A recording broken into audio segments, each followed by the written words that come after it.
Jai sir, my today's lecture topic is India's nuclear doctrine. India's nuclear doctrine outlined the country's stance to use, control, and management of nuclear weapons, established after India declared itself a nuclear weapon state in 1998. The doctrine is rooted in principle of deterrence and responsible use. India conducted its first nuclear test in 1974 called Ismaili Buddha, singling its nuclear capabilities. However, it wasn't until 1998, following the Pokhran 2 test, that India formally declared itself a nuclear weapon state. In 1999, India released an official nuclear doctrine draft, formally focused on ensuring a minimal yet credible nuclear doctrine and promoting the no first use policy. India has committed to a no first policy, meaning it will not initiate a nuclear attack, but it will respond with nuclear weapon if attacked by someone. This position India as responsible nuclear state, focusing on deterring rather than aggression. Indian nuclear weapons are under the authority of Nuclear Command Authority, which consists of political council headed by Prime Minister and the Executive Council. This ensures civilian control over nuclear decision making.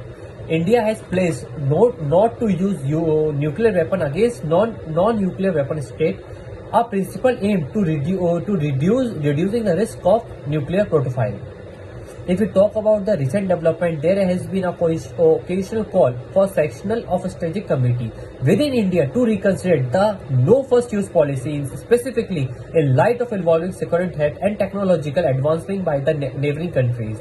India's nuclear policy is heavily influenced by the development of Pakistan and China. Pakistan development of tactical nuclear weapon and China modernization of its nuclear arsenals has been factor of Indian Indian defense strategy. India is not a signatory to the nuclear non-proliferation territory or the comprehensive nuclear test ban treaty due to perceived inequalities in this agreement.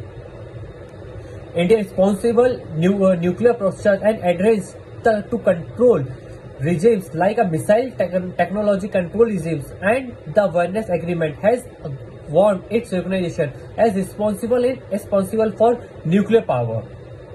India has been enhancing its nuclear threats, land, air and sea based delivery system, allowing for a secondary strike capability. This includes ballistic missile submarine for underwater terrain and a sustainability even for strike scenario. I want to conclude as regional dynamic shift, Indian nuclear doctrine will continue to cornerstone of its national security policy, balancing deterrence and expansion for global nuclear disagreement. Thank you.